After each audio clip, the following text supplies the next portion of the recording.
up, everybody? Welcome back to this week's episode of Common Sense, the podcast. Super excited to sit down with my good friend with TAA right around the corner. This week, you guys get to welcome, pretty much any of you from multifamily already know who he is, but the mayor of multifamily, Mr. Bob Duff. Welcome to the show, my friend. Thank you for having me. Absolutely, Thank you for having man. me. I'm glad we got to finally do it. I've been looking forward to it. We've been talking about it for a long time, and yeah, schedules worked out. I'm excited to be here. It's gonna be a lot of fun. It's gonna be fun. Hold on to your britches. Is that what they say? Yeah. Let's get it, man. This is gonna be a good time. I'm looking forward to this. And we got Biz too. We got Biz. He tried with the microphone. I tried to chicken out of a microphone, and Bob would not let it happen. So yeah, we got a mic. We good. So now y'all done messed up. I'm going to ask all kind of questions. Yeah. Your number one fan, Mr. Rivas, is already asking, "Where's the jacket?" Oh, well, you said it was casual, so I had to go casual. I did. I didn't want him, Jaime, showing up in like a suit or something, because I'm just not a suit guy. It's got to be something really special occasion if I'm going to get that dressed up. And although sitting down with the mayor of multifamily is very special, I am a t-shirt and jeans type of person. Like, I do not like getting super dressed up unless I absolutely have to. Well, I went in between, got Tommy Bahama. I know. You know what's funny is my wife was making fun of me because I almost wore my like Hawaiian shirt that I got when I was in Hawaii visiting my brother. She's like, "You're not going to really wear that tonight, are you?" And I was like, "I'm thinking about it because I know Bob. Like, but I'm really considering this. It might be a good move. Would have been a good move. Sarah was wrong." But yeah, Biz tried to chicken shit out on us, but he's got a mic, so we're going to make him pop in. That way he can ask the good questions too, because sometimes when it's us industry guys, we can get in a real bad habit of using lingo that not and we everybody need understands. layman's terms for regular people. Yeah, Yes. and Biz is good about correcting me on that. Exactly. So, sometimes we start using these terms and everybody's like, "What the hell are you two talking Reel about?" him in. Yes, there you go. There you go. So, real quick, we're going to start it off because this seems to be everybody's favorite thing to know is what are we drinking, what are we smoking? So, what we're smoking tonight is Bob wanted a Principal... I can't even say this. What's the one with the B on it? Bernardini? I don't know.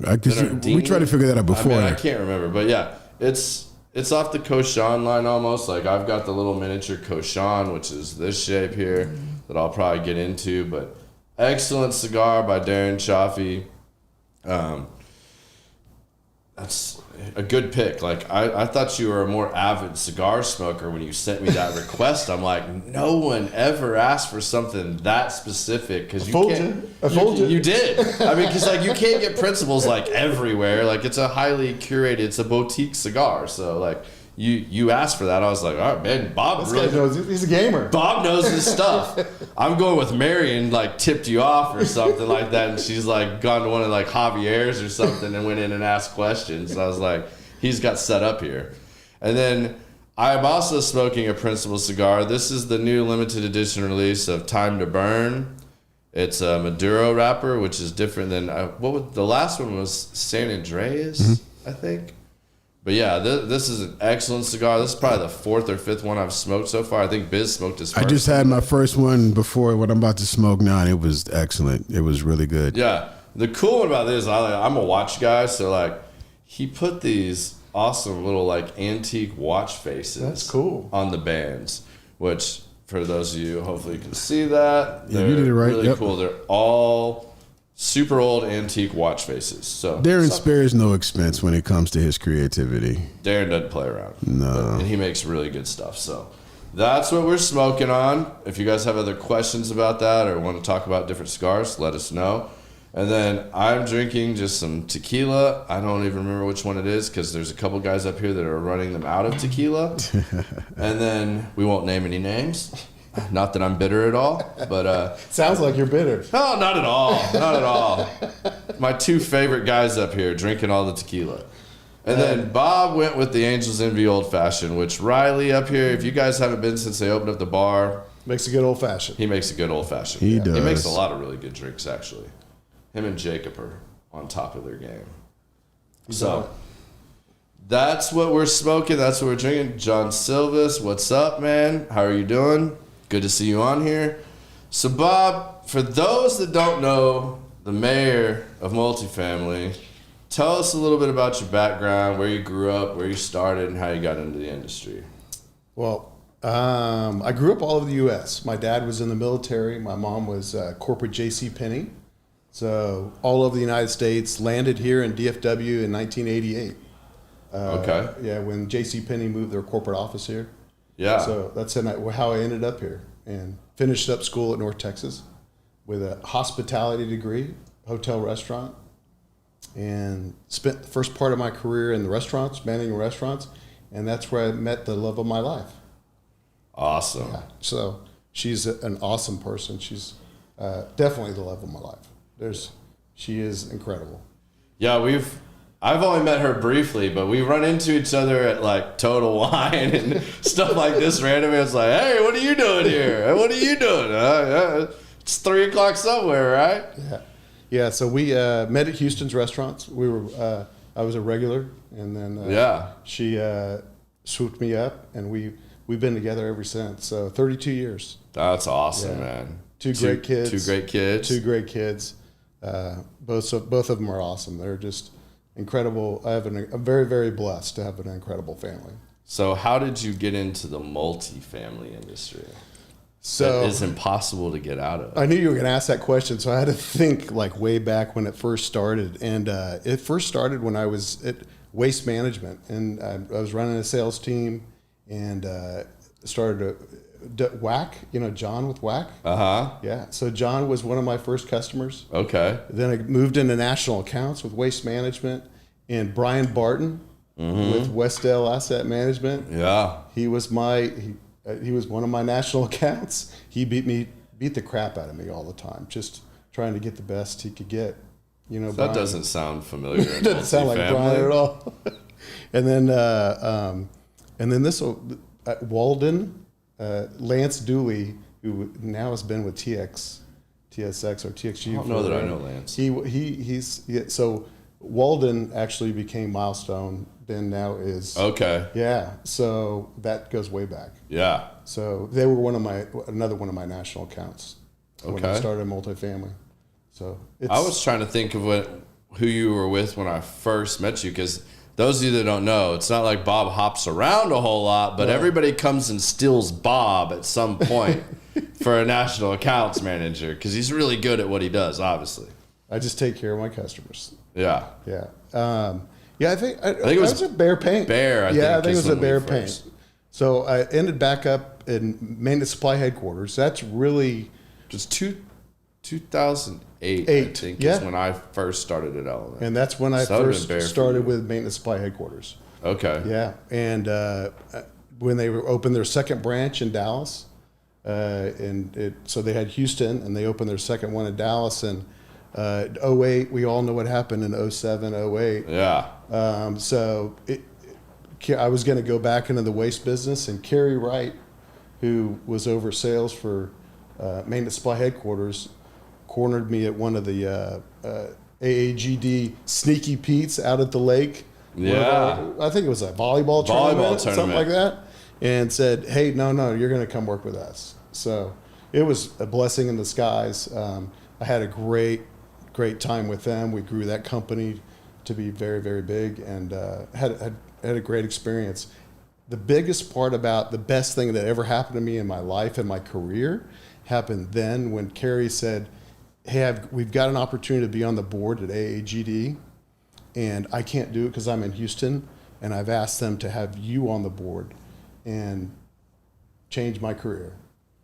So that's something I want to stop and point out here, because when we do have people on here for multifamily, which you guys have asked a lot for, that is the number one thing I can recommend. The thing I said I have not done as good of a job in the last 4 or 5 years is being involved with the associations. Every person that you have heard come on here has explicitly talked about in one shape or another how important that was to their career. Being a part of the associations, being a part of some committees, and being involved. 100%. It will change your life. And it'll advance your career in ways but you have to go in it with the right mindset and with the servant's heart. Mm-hmm. Not what's in it for me.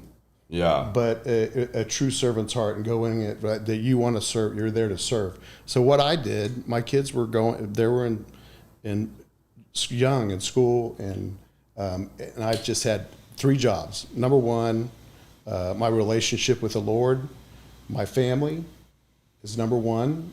Number 2, my job. Whatever company, I've always tried to work hard to make good quality companies to partner with and to work for and to serve.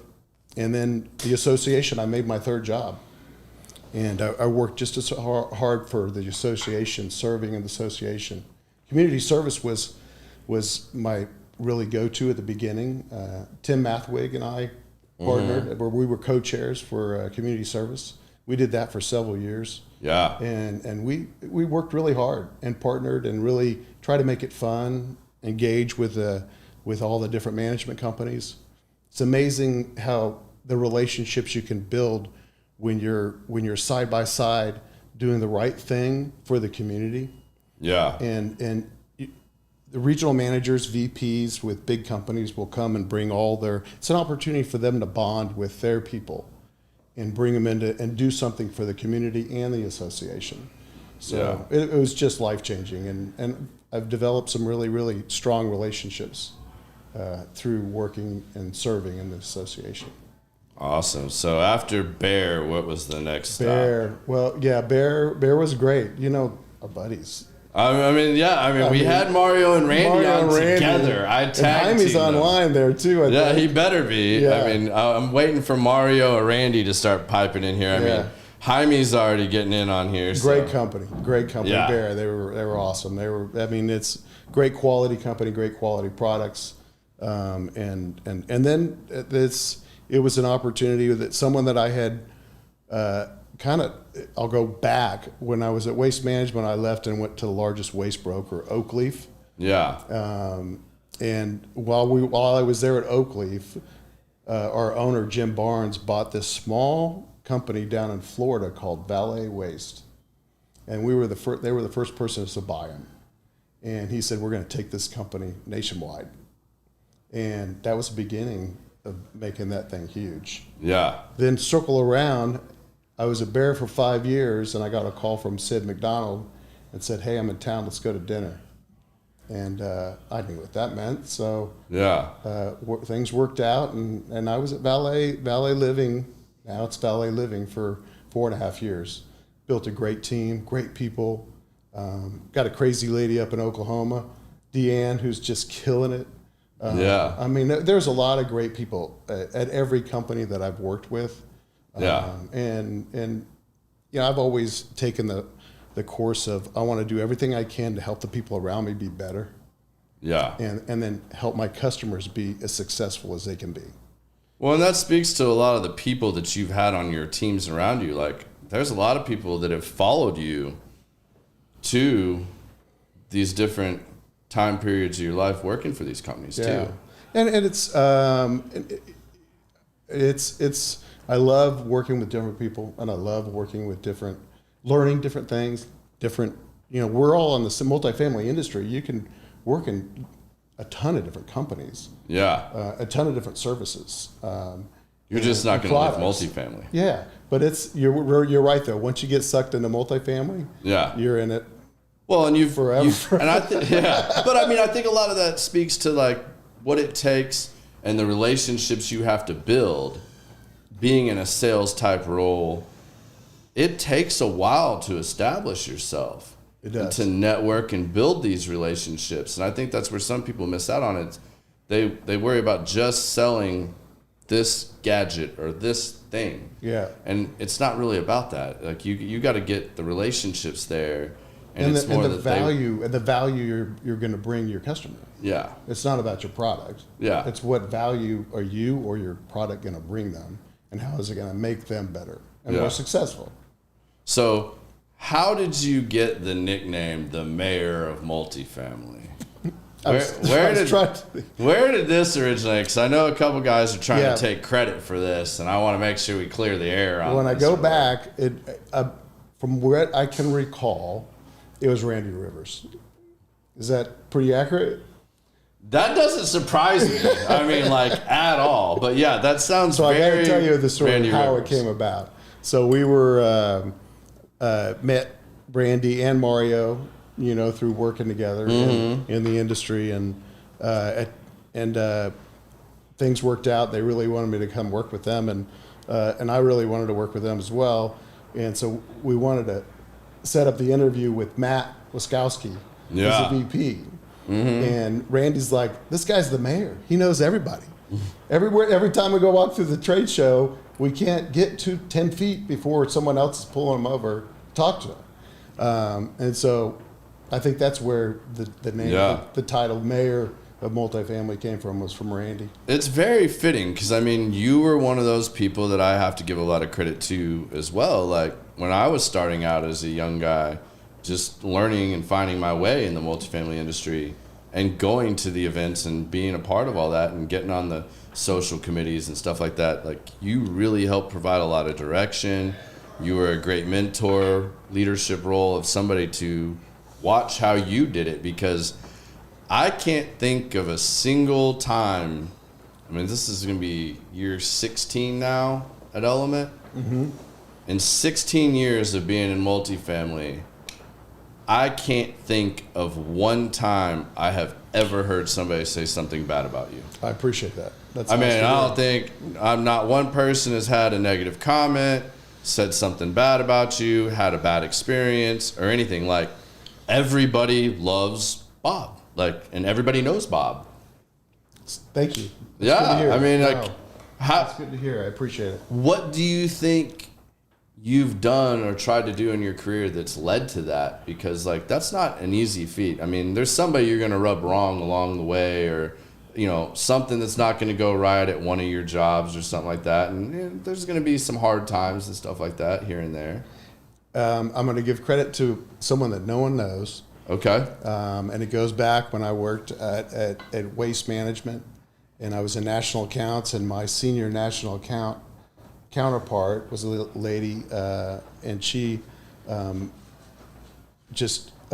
Carlene Adams was her name, and she told me this thing one time when I was really frustrated. I had worked my rear end off for like 2 years trying to get this huge national account.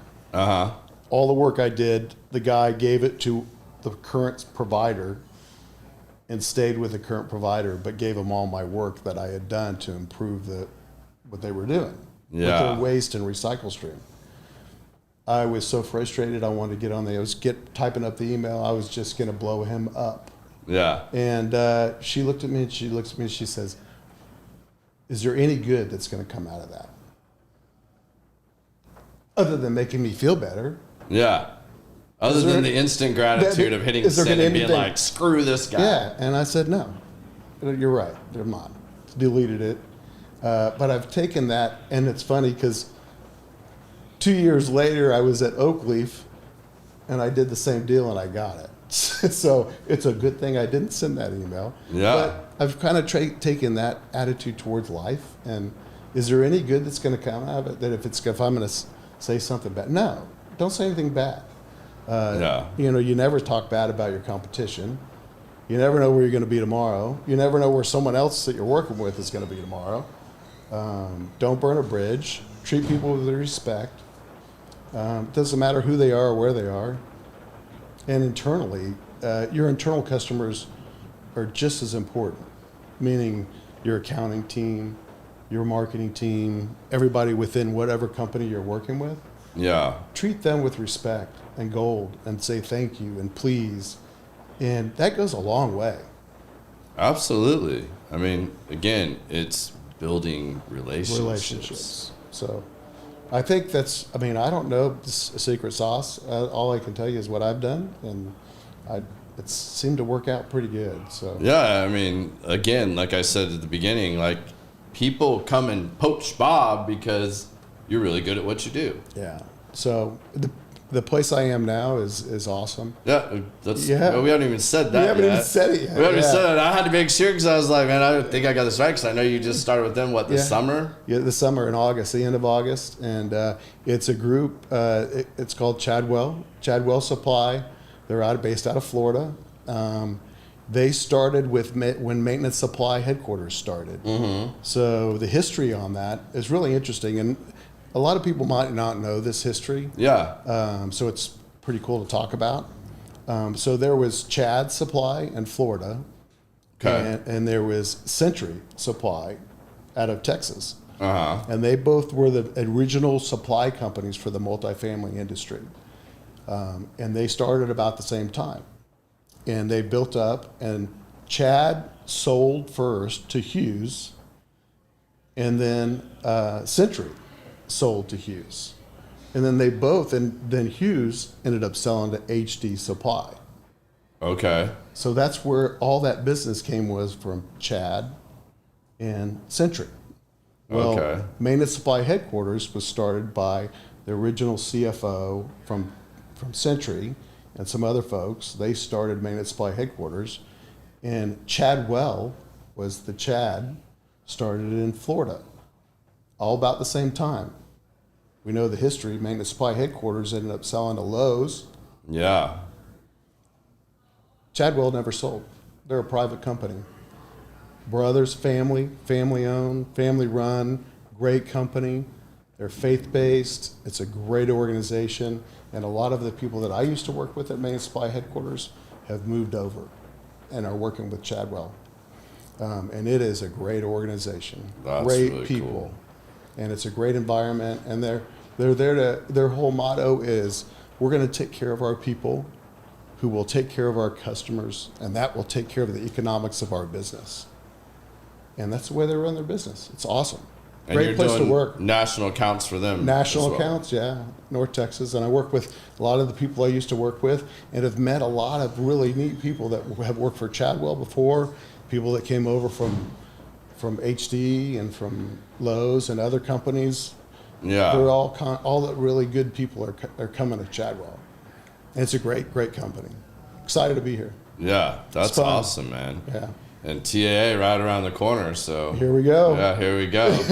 Back in our favorite place when it's in San Antonio. Yeah, a couple of weeks we have the Dallas show. The Dallas show's coming up too. Yeah, I forgot about that one.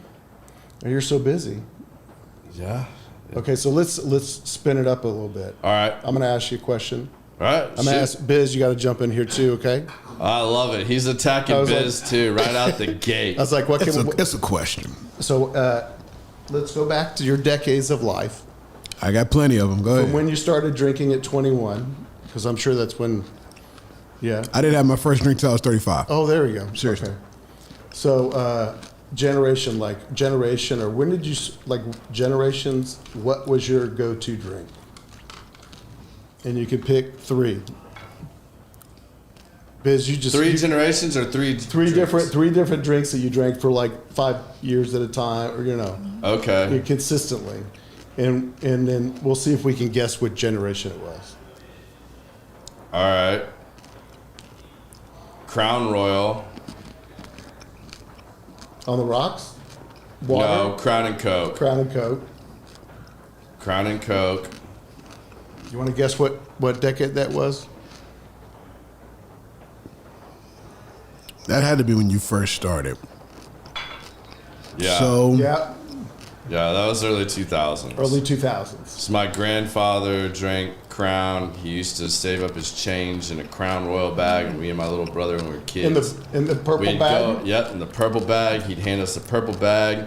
We'd dump out the change. We'd look to see how many wheat heads we could find, which ties into the Common Sense logo. If you notice on the Common Sense, it's got the little wheat things on the corner. Yeah.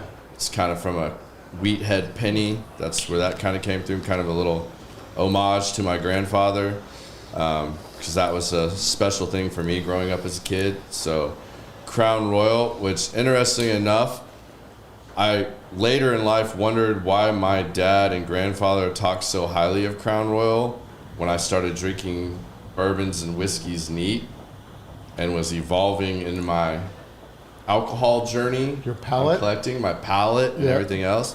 I couldn't understand. I'm like, why are they so big on Crown Royal? Well, funny little story not a lot of people know. When Julian Van Winkle's dad sold Pappy, was selling those Pappy warehouses, Crown Royal bought like an entire warehouse of Pappy. Really? So they, in the late 70s, early 80s, were blending, part of their blend, they were blending in Pappy. Allegedly, that's what I've been told. That's what I know of that. So they would be like, no wonder your crown was so much better. Like, it had Pappy in it. Like, that's like insane that you had Pappy in there. Like, that's crazy. Like, but all right. Like, that explains why it's so good. That explains why it was a different level of good. Like, you know, that's a whole nother thing there. So I'll go with Biz, you ready? Oh, go ahead. So you might have to reset here, Biz. Looks like it's the rain. The rain is starting to have effects here. There's not. Unfortunately, there's nothing.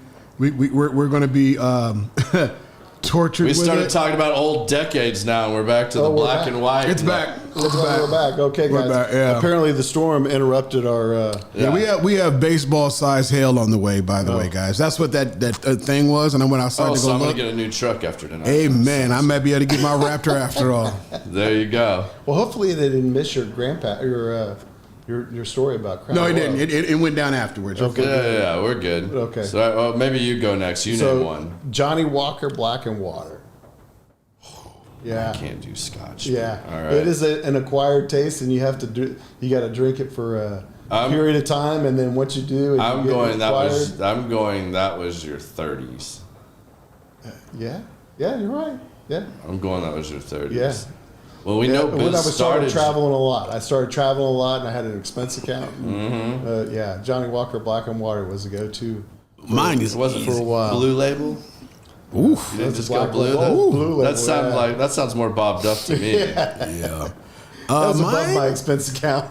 Mine started out, I wasn't lying when I say 35. I didn't start drinking because I just never had a desire to drink. And I was in radio, and that was the age of like Little John. Everything was on the radio, Little John. So my drinking adventure started with Patron. Nice. Straight up Patron Silver. Just didn't know no better. Went to Vegas for my 40th birthday. My brother handed me a bottle and said, drink that. And I didn't think drinking was a big deal. I literally sat there and damn near drank the whole bottle. But I sat the whole time and said, this doesn't affect me. I went to stand up and the room tilted to the left. So I just tilted with it. And yeah, the rest of the weekend was crazy. So then, that's all I drank. Didn't know. It wasn't a big deal. Wasn't drinking a lot. Then I went to Crown Apple. Because it just tasted good.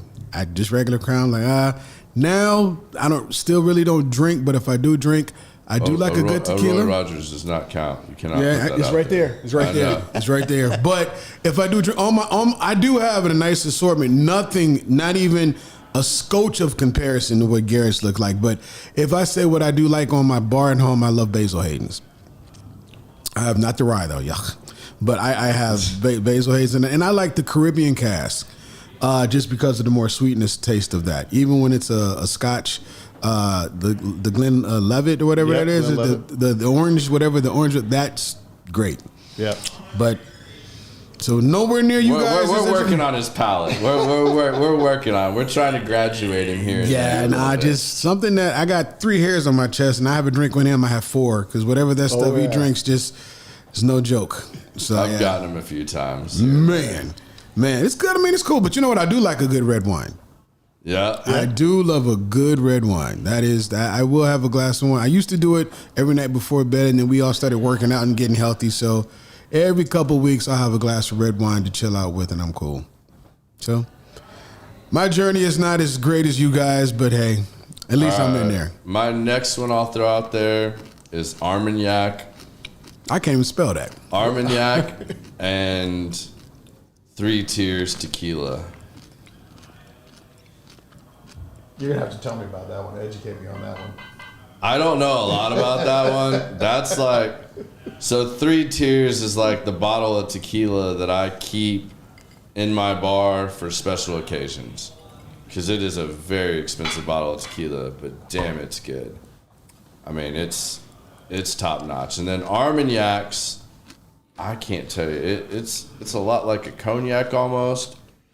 Comes from a certain region over in Europe, and as your palate evolves, it's just one of those things you find that some of these Armagnacs, I mean, they can be 18 to 30 years old. Wow. And they just keep elevating, and they're just amazing. Like, it's somewhere between a really, really good bourbon and a really good cognac. Wow. You can guess I'm gonna have to try decade on that. We're gonna now? Yeah. Yesterday. No, I would say those are like, that's been my 40s. Okay. Like bourbon started a lot more in my 30s. I would have to say like Four Roses single barrels, stuff like that. Yeah. I really got into that. That was the first vertical I created on my bar. Was getting all 10 of the individual Four Roses recipes. Oh, nice. Still have not done the side-by-side comparison on that. I need to do that sometime. Have you collected the horses? Yeah. I do not have every letter, though. Like, I'm not the biggest Blanton's fan. Like, I'm not one of those people that hates on Blanton's. I think it's overrated. It's definitely overrated. People are going to get mad. Sorry. The trolls are going to start on that one for sure. But yeah. Blanton's, it is really good. Yeah, but it's a little overrated. Yeah. And, I mean, I'm not going to hate on it. I really like Blanton's straight from the barrel, but that's really hard to get here in the U.S. If you live in Europe or China, you can get that shit all the time. Like, it's super easy to get. But here, straight from the barrel, my older brother was going to Germany for work, like, twice a year at least, and he'd bring me back a bottle. So I had a little stash of it for a while. Yeah. But now it's getting pretty low, so. So, speaking of Europe, have you been? Yeah. Yeah. We, I think, let's transition to Marianne's Restaurants. Let's do it. Yeah. And she's on here, by the way. Is she on there? So, Marianne, I cannot tell you how many times Bob has promised me we're going to set up like a date night with the wives and go to one of your restaurants. Now it's going to happen. So now I know it's going to happen because me and Marianne became friends on Facebook. So now I can hold you more accountable to that. Yeah, let's do it. Yeah, we definitely got do that. A selection to go to now. I know. Now she's opened up a bunch more new ones. Yeah. I mean, I follow your posts on that. Like, you always brag and tell me about, like, well, man, you're never going to believe what I just had when I see you at a this trade show. This crab cake that's like this big. Yeah. So El Braco. Mm-hmm. And that's 5 years now, I think. That it opened, and right before COVID, then COVID happened. They killed it during COVID. Yeah. And that's Highland Park, Northwest Highway in Preston. Yeah. And then they opened the other El Braco down in Houston, San Felipe, and Post Oak. That's the last one I think you were telling me about, like she was having to travel a lot because they were really working on that. She was down there for like a month or two at a time. But she's a super hard worker. She loves what she does. She's very talented, very good at what she does. And what is it that she does for them? She is like chief people training person, anything to do with people. She's one of the few executives, a little part of ownership in the company. Western Edition is the name of the company. And she runs all of service, all of training, all of hiring, HR, anything that has to do with people, she does it. Awesome. Houston's restaurant was her background, so that's where she has all. She's been very, very good at what she does for a long time. So, but she does all the training and all the services is her deal. How did both of you manage doing these very involved roles in both? Because she's obviously, I can only imagine the amount of time she has to put into that. Yeah. Excuse me, I'm dying with allergies right now. How did you guys both manage that with your family life? Because you've always been in national account roles where you have to travel a lot, your sales, and then obviously I know her role would take up a lot of time. How'd y'all balance all that with the family life? Because, you have a son and a daughter that still had to raise and make good kids. We've been very blessed. We have a lot of family around us. My whole family lives in around us, and her whole family. I have two brothers and my mom and stepdad, Daryl, Pops. Everybody knows him as Pops. Gigi and Pops. And her mom is here too, They're all around us. She has, three sisters and a brother, and we're real. I mean, we're close with all our family. We love them all. Okay. So that was very helpful. And Mary Ann's always, we've kind of really tag team, worked together, figured it out, made it happen. We put our kids in Christian school when they were in 3rd grade and 5th grade or 6th grade, something like that.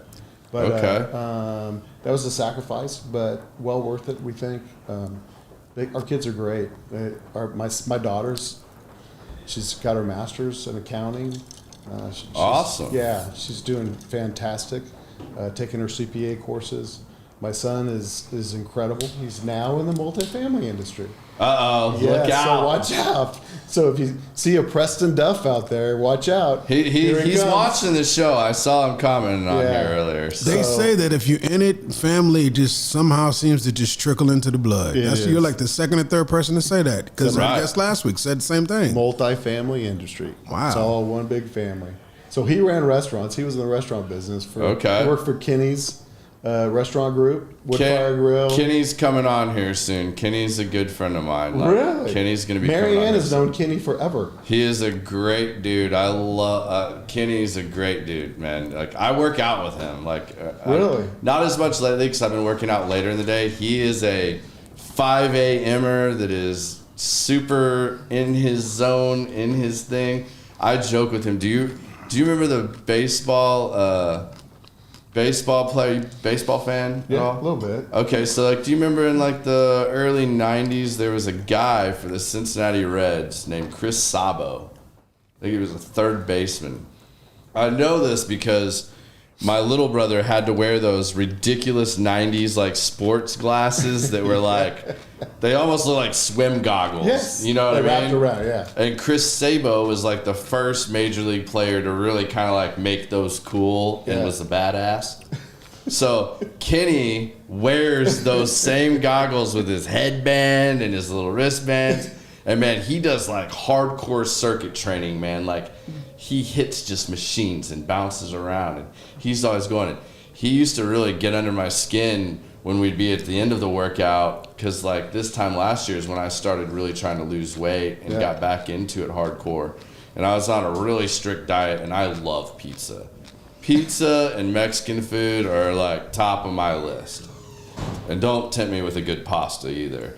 But we'd get in the sauna, and Kenny's over here talking about shit he's adding to his menus. And hey, man, my Detroit pizza, it's a special on Thursdays only. I spent 2 years perfecting the Detroit pizza. And I'm sitting here, just got done killing myself in a workout, sweating my ass off in the sauna.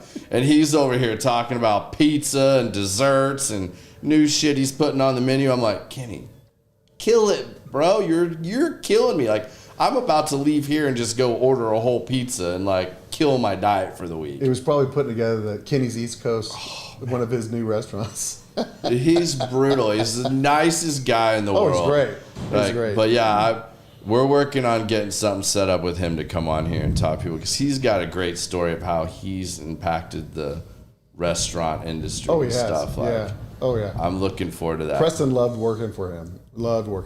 And Mary Ann stole him away. Yeah. Because he was the lead bartender at Kenny's Woodfire Grill. And I just did my birthday dinner there a few months ago. Great place. Oh yeah, it's phenomenal. And I love that they don't rush you in there. Oh yeah. You wonder why it's so hard to get a reservation in the evenings. But it's because they'll tell you, and you can have a reservation, you still might stand around for 20, 30 minutes, and it's absolutely We go sit at the bar. Yeah. Yeah, that's the best place. We love sitting at the bar there. Well, that's kind of hard to do when you got whole family with you, but yeah. Yeah. So what were you were talking about with Mary Ann and travels to Europe? Oh yeah. So the first time I went to, I had planned, we had planned a whole big old thing for her birthday to go to Europe, and we're going to be there for 15 days. Yeah. And, COVID happened. We had it all planned.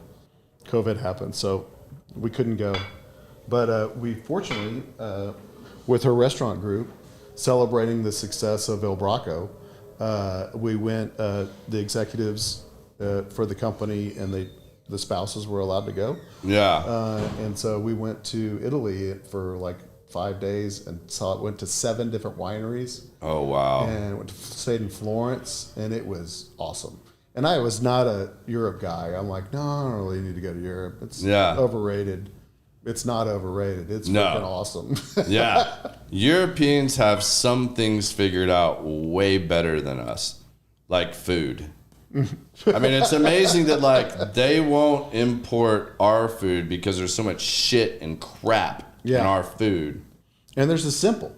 And theirs is so simple. Yeah. And they keep it that way. Keep it simple. And they also have like, I'm in love with Spain. So I haven't been to a lot of places in Europe, but Madrid and Barcelona, man, if I could have my same job over there, I would move there in a heartbeat. Like, they have it so figured out. I mean, the day doesn't really start till like lunchtime. Yeah. And like, but they don't have dinner till like 10. Yeah. Or 9 or 10. And they party till like 2 in the morning. They have like siestas, all this crazy stuff. And like, just their pace of life, this, you know, the speed that everything moves at, it just feels so different. Oh yeah. And I don't know, it feels so much more natural than like they don't live to work. They work to live. Yeah. And like holiday is very important. Like family. They get like, between family and holiday, and they get like 3 months of vacation, or holiday as they call it. Yep. And like, just again, they don't live to work. They work to live. So where do you like to go? When you're not working, where do you like to go? What do you guys do? What's your like hobby? Or you? Man, we're kind of homebodies. We've spent a lot of time making our home a place to entertain, and that is like our own little oasis. Overlooks Grandscape. Kind of overlooks Grandscape, and I did my backyard the way I wanted to do it, you know, and just can cook out, entertain. I built a pretty nice bar in the house that, you know, don't really have to go anywhere. If the weather's nice, you know, sit out on the patio by the fire pit and waterfall and just kind of smoke a cigar and enjoy just, I mean, you know how it is when you're in sales all day long. I mean, you're running and gunning and, you know, trying to make things happen and solving problems. So, you know, most of the time unwinding. Like, we really like to go out and eat. Like, we probably need to do a lot less of that because we go out all the time, or we Uber Eats a lot too. Although I really do love to grill. Yeah. Man, we try to mix it up a lot. What's the go-to? I'm really liking Media a lot lately. Yeah. Media's been a little spot we've been hitting a lot lately. I'm trying to think what else we did. I don't know I think it's called JR's now. JR something. It used to be Cathedral. Okay. Over off like Razor and Preston. We really like Javier's. Yeah. We love Javier's. Davio's we were a really big fan of. D. Lincoln's we're a big fan of. The Monarch Stag. We're really open. I mean, we try a lot of different things. Big into sushi as well. Idoku is a place we really like. Sushi Marquee. So we kind of go over. What about you guys? We all like sushi too. Yeah, Preston really loves sushi. Yeah. But we all enjoy sushi. Abigail not quite as much.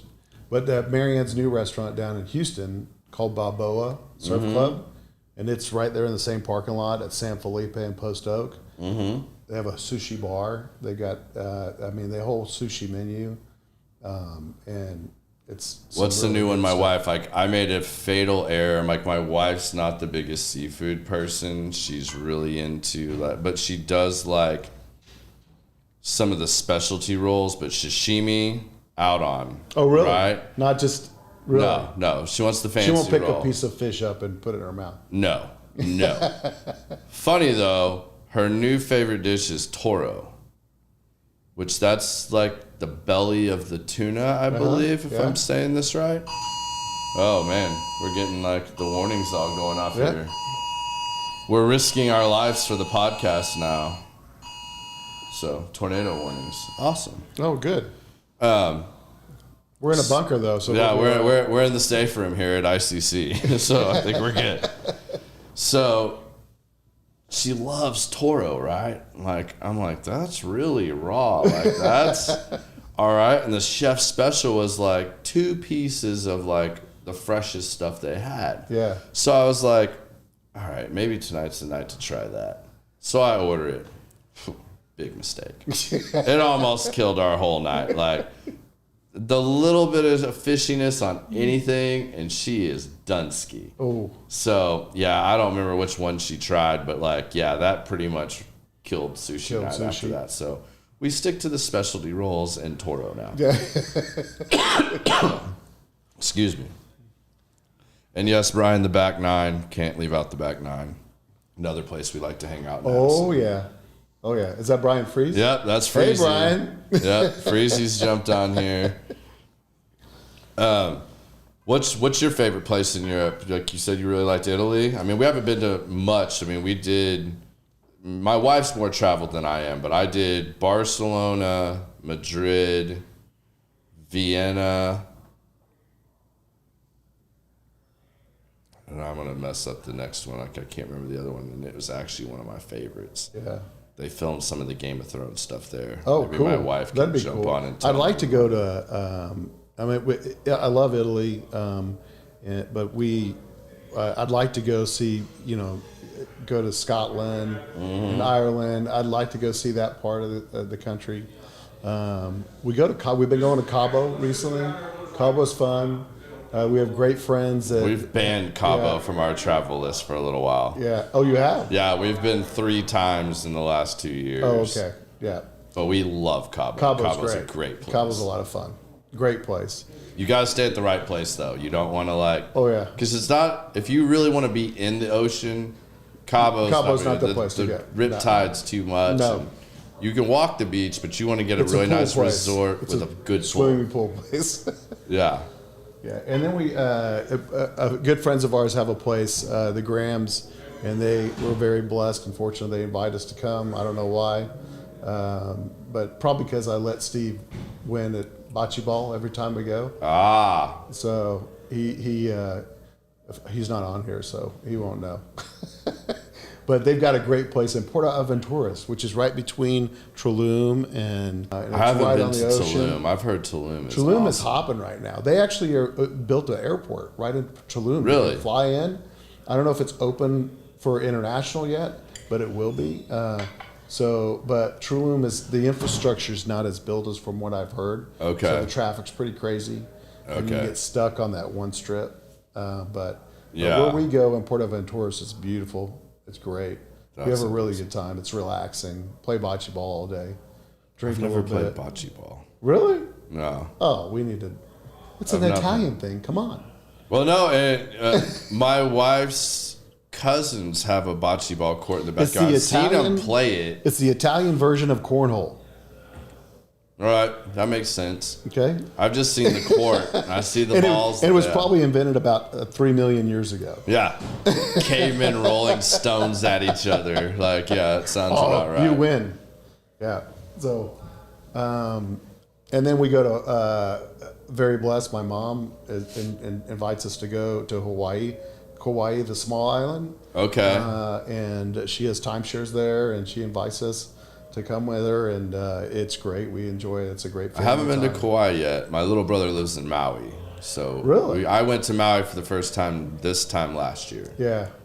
It's beautiful. It's awesome. The islands are incredible. They are. And I'm really glad I got to see Lahaina like right before it burned down. Yeah. Like, cause whatever that tree, I can't remember what it's called, like a Bonnie tree or something. Bonnie tree. I'm butchering this, but someone will correct me, I'm sure. But that village there in Lahaina where the trees are, and like Yeah. they're like 150 years old or something like that. So Insane. that's gonna take a long. I mean, not in our lifetime will we see that fully come back. So There's one in Honolulu, Mm-hmm. and there's a hotel there. We stayed there. I don't know if it was last year or the year before, and the hotel's almost built around this tree. It's so freaking big. It's huge. oh, that's cool. Yeah, and it's an old hotel that's historic, right there in Honolulu, right on the strip of the beach. Beautiful.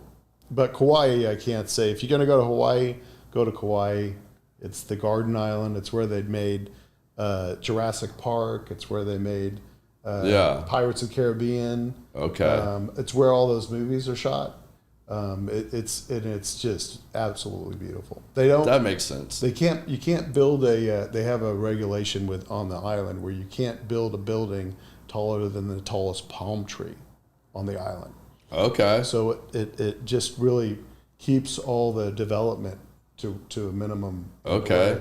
It's beautiful. That's cool. Yeah. Yeah. I'll be honest. Like, I was a little disappointed with Maui at first, just because it's not what you expect going to an island. Like, I think what everybody sees in pictures and movies is what you're talking about. They see Kauai and stuff like that.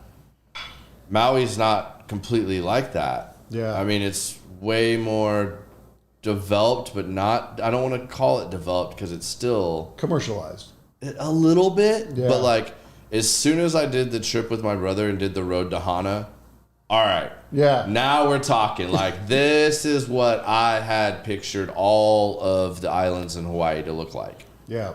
Like, that was the experience I expected. So that changed it for me. And like, same thing, we went to the observatory way up on top of that mountain up there. Oh yeah. That was insane. Beautiful. Cloud cover, but the sunset was still pretty amazing. Yeah, it's Kauai's one of our, and the people are so true to themselves. Yeah. And to the island, and you know, they have, they've become part of our family. I mean, they come. Yeah. We see them every year we go, and they like are part of our family. We barbecue together. It's yeah. I mean, Abigail, my daughter, has been going since I think when they first started taking her. She was 9, and she's 24 now. So all the locals, some of the best volleyball players, because she was a competitive volleyball player for Skyline, Excel, and different clubs. Okay. So she's very good at volleyball, and they always want her to play in the 2-on-2 sand volleyball.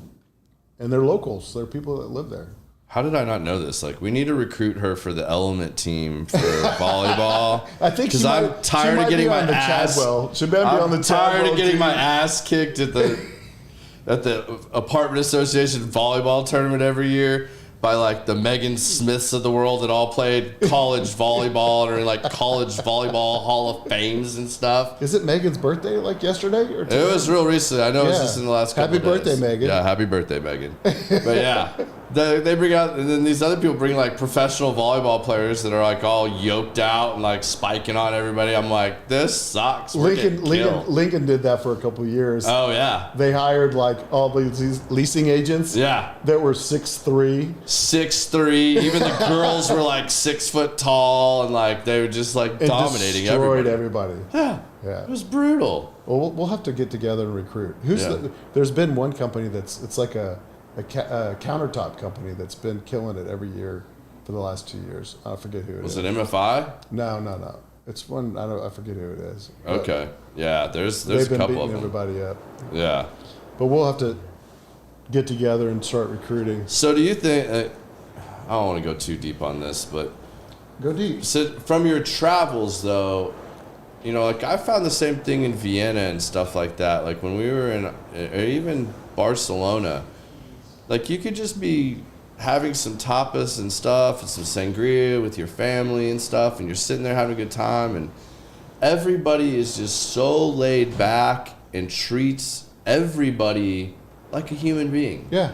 Like they're genuinely nice. Like, hey, I hope you and your family have a really great day while you're here today, and you know, I hope you enjoy the weather. You know, like we're having beautiful weather right now, and you have a beautiful family, and you know, like really hope you have a great day. And then they just walk on and go about their own business. Yeah. You know, like I find like the more I travel, like a lot of the other countries, like people treat each other a lot more like humans. Yes. I feel like the United States is getting really far away from that. Like we want to put everybody into some kind of category, and it's about, are you left wing or right wing, and like, are you this, are you that, are you gay, are you straight, are you this? So you're just a person. Can you just be a human being? Yeah. And like, can we get away from trying to like tie ourselves to some kind of boxed in identity, and like putting everybody against each other. Like, I don't know. Do you get that feeling when you travel though? Like some of these other places, like Hawaii, it's islands. Like they're isolated. Like, and they're really protective of their culture and their identity, and very much so. Like, yeah, I get it though. When you're there, you're like, all right, I get it. I'd want to be protective of this too, because you don't have this everywhere. And there's anymore. no judgment. No, they're just like, have a good day. Or here, we want you to experience this. You should go check out this. Like, they're just super accommodating, and like, you hear about all these really bad experiences. Yeah. But I haven't had those. Like, I mean, I've been in a couple situations where I was a little uncomfortable, but like, more so because we put ourselves in a bad situation. Yeah. Didn't know, weren't as educated as we should have been on something. But in general, I find that like, other countries are way more open and just, I don't know, a little friendlier, a little less segregated into like putting people in boxes. I think that's probably it. Yeah, it's just they're less segregated and they're they're less influenced by things around them and the circumstances around them, and focus on family and the right things and and they've been, I think, truly believe is people in society are they're from what they're come from their circumstances around them. Slide that mic a little bit more into you right now. Now that this like hail is beating down the road, let's hope that we got a tornado and hail coming in right now, I think. Yeah. But you're a product of your environment. I'm a true believer you're a product of your environment. Yeah. The people you're around, you become, that's where you learn things, and if you're surrounded by people that are like that and have those true values of treat people well, treat people equally, treat people with respect, and and you don't judge people on anything for unless what they give you, and you let people earn what they earn depending on who they are or where they come from, but what they are. Yeah. And it's but everybody has a choice to be like you want to be. Yeah. If you want to be a nice person and really treat people with respect, people are going to treat you well. Absolutely. Yeah. I'm sure you get asked this a lot too lately. Like, what is your outlook and your opinion on the current state of the multifamily industry? It's crazy right now. It's tough. It's the interest rates have affect a lot of things. So there's, there's that section of the environment, with the building and the cost of a new home for a new home buyer is kind of going way up. So it's not as realistic. There's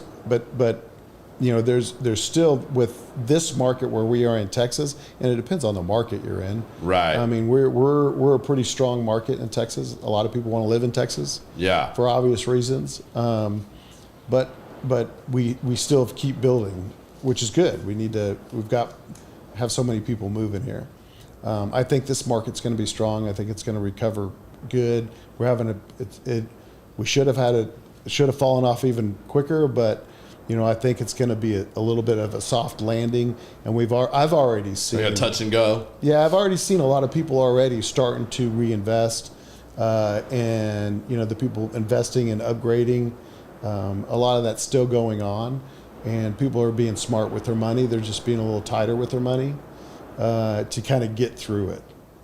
So what would your advice be to somebody in multifamily and sales, no matter what they're selling, of how to navigate that? Because, I mean, this feels a lot like 2008 to me when I first started. Yeah, I've been through it. So we've been through it, and usually multifamily, I think, is a 10-year cycle. Yeah. We've been on like a 12-year or so that it's just been straight skyrocketing. And then last year it started to nosedive. Yeah.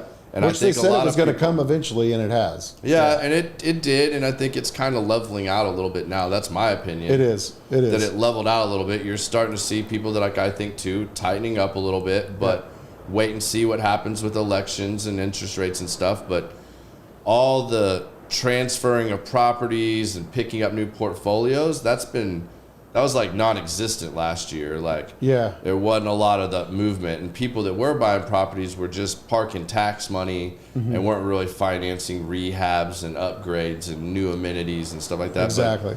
But I'm seeing a little bit of that picking back up It is. now. Yeah, it is. But I mean, it's still pretty down. But just got to be. I mean, there's still assets out there that were, done on arms that have been readjusted, and then their mortgage has gone way up, and they're underwater. They can't freaking pay their bills.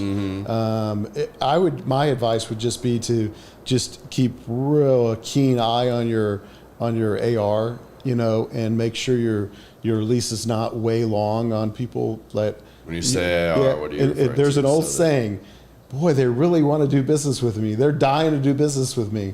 And there might be a reason behind that. Yeah. That it's like they really want, it may be because they've been shut off everywhere else because they're not paying their bills. Yeah. So just be, do a little research and make sure you're doing business with the right people. Because there are people out there right now that are hurting. Because and there are sharks out there. And there are sharks out there that, I've been very fortunate in my career where I've developed a lot of really strong relationships where a lot of my good customers, they'll tell me up front, hey, we're not going to, don't sell me anything unless we give you a check. Yeah. Let us, make us prepay, because they're, but you got to develop those relationships over time. I think even with your fellow vendors that maybe not in your straight up segment or something, like I really reach out and talk to a lot of guys like you or, other vendors like my painting vendors and stuff like that, that I tell new salespeople and stuff all the time, like, build those relationships because you can gain knowledge from there too. Like Absolutely. My paint guys, hey, I need some more good painters. Who's somebody you'd recommend? And then someone like a James Giddens or a Randy Rivers that have been in the game a long time, or a Mario. Yeah. I also reach out to them too. If somebody does call us through the vendor guide or it's somebody I'm not as familiar with, don't just jump at it because you're so hungry for the opportunity. Exactly. Like you said, do your due diligence as well. Yep. Because they may only be hungry because they've been cut off everywhere else. Yep. Or you might just be their fifth bid. That's true. And that's fine, and you can still build relationships from that, but know what you're getting yourself into because somebody's done business with them before. Yep. It's a big industry, but it's still a small world. Yes, it is. So like I do a lot of that too, where I'll make those phone calls and be like, hey, so what do you know about so-and-so? And if you get that big, you already know what's coming. Oh, yeah. They don't pay their bills or something of that nature. They're going to run you through the mill. So let's talk about how our industry is different than any other industry. All right.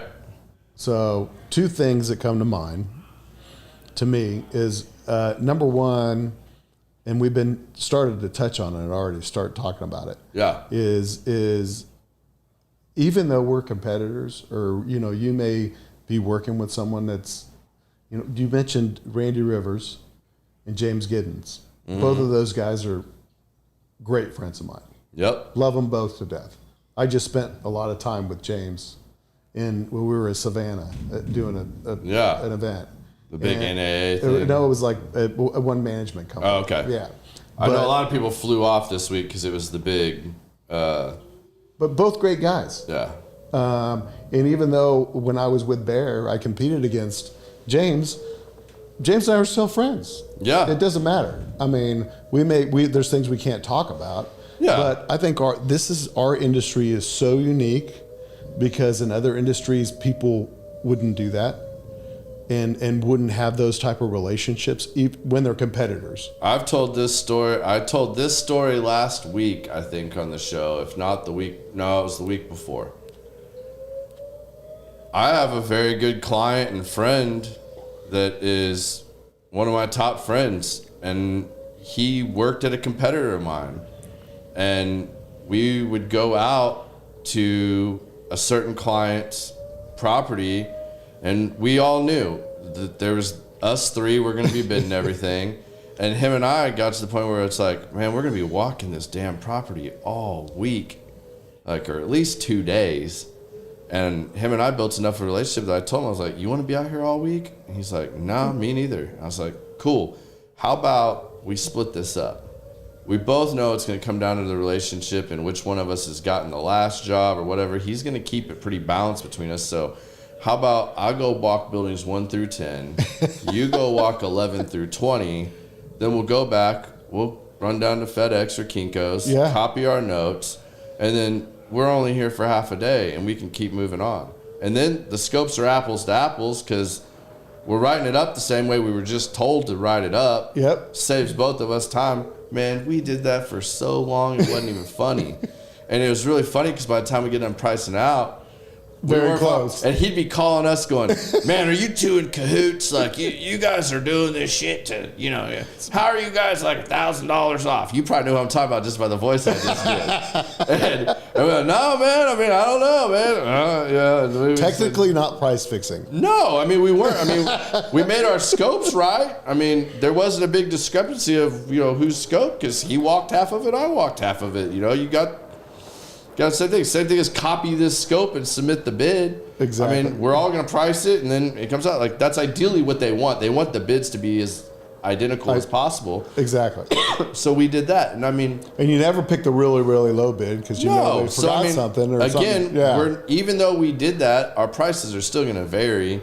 Yeah. You know, we both got different overheads and stuff like that. You know, we were a smaller company than they were, so our overhead's a little lower than theirs, you know, but... It all kind of washes out in the end. And, you know, to this day, he's a client of mine now because he jumped over to the other side. And we've had that relationship for, 15 years now. And same thing, too. I mean, you kind of get to know who you respect even within your field. Like you just said, you know, even when you were with Bear Paint. You still, even though you were competing with James, you still had a mutual respect. You knew what the powerhouse Sherwin-Williams was. Oh, yeah. And, you know, you knew you were going to get your shot. He's going to get his shot. He's going to win more times than you are, but still was what it was. We were just scratching away trying to get more of it. And same thing in mine. I mean, I'm good friends with Jared Adams, you know, like, and he's... And Jared's the beast. Tim Gibbs at FTK, you know, like, Tim and I have been good friends for a long time, you know. Like, you know, when you see these guys and you're out there bidding with them all the time, I mean... You want it to be miserable when you're walking around with them and like, oh, I hate them, you know, those guys are crap, you know, or whatever. Like, what good's that going to do you? Oh, yeah. It's going to make your job miserable because you're going to be out there walking with these guys every time.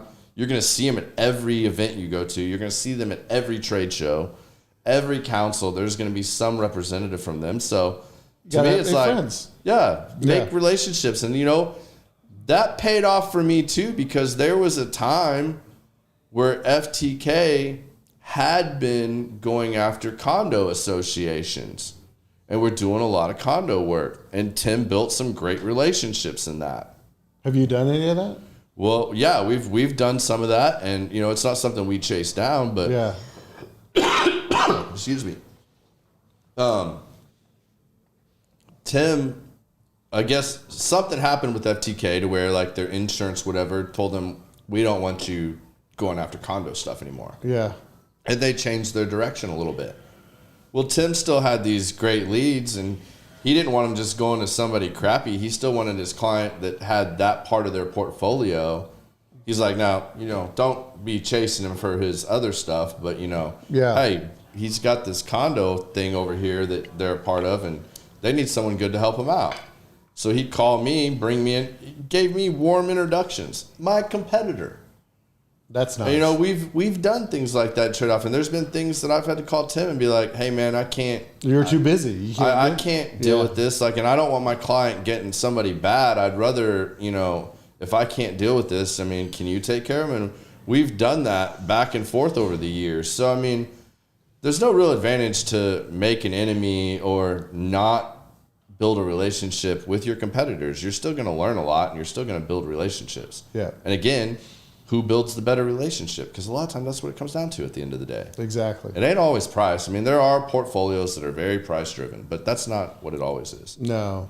Our businesses, our industry is a very relational, relationship business and industry. Yeah. But that's been I mean, I try to network with those guys. I mean, like I owe James, I've said this before too, I owe James Giddens a lot. I mean, he really helped me when I was first coming into this industry, from the time I was John's estimator all the way to like working my way into the sales position that I have now. I mean, and you guys have grown a lot. Huh? Yeah. I mean, I love your owner, by the way. Yeah. He's great. Yeah, John and Bill are good dudes. Yeah. I mean, you're in a good spot. You really are. I mean, I've been here 16 years. It's a family, man. I mean, we're not a huge company, but we're a good sized company. But they're great people. Yeah. Yeah. Yeah. We've all worked together for a really long time. I mean, I've known John since I was 18 years old. I mean, his wife gave me my first real job in the insurance world, pulled me out of the mailroom and made me a claims assistant, all the way to teaching me how to be an adjuster. How many guys in construction come from insurance business? A lot. Yeah. And it's because of the estimating? Mm-hmm. Yeah. Yeah, it's a real good way to learn. Some of the best guys I've known. Yeah, it's because now they train you and teach you how to be an estimate. If you're a field adjuster or a claims adjuster of different caliber, I mean, they have inside adjusters, outside adjusters. If you're an outside adjuster or one that handled outside stuff, and you know how to write an exactament when they get those big insurance losses, you already have that background. And a house is not much different than an apartment. Sure. It's a bunch of little mini houses. It's a bunch of mini houses put together. I mean, it's the same construction, same methods, same materials. So, I mean, it's a good background for that. The hardest thing of transitioning somebody from insurance to the construction world is teaching them the difference between an A property, a B property, a C property, and teaching them to have the conversation with a client and understand the client management or ownership's vision for what they're trying to do. Are we just making this get by? And yeah, we're good. Making this get by? Are we just putting Band-Aid or lipstick on a pig here? Or are we trying to take this from a C to a B? Yeah. That's the hardest thing to teach somebody, because in the insurance world, if they called in and said, I just had a hail claim. Yeah. Everything that is damaged that you can justify that is damaged by hail, you're replacing. Yeah. I remember Brian Freese is on here. Hunter's Glen was like the first property that John sent me out to and said, we're doing a carpentry and paint out here. Walk it. Didn't give me a whole lot more than that. I wrote up every piece of rotted wood on that property for a week. By Friday, John's calling me and going, what the hell are you doing?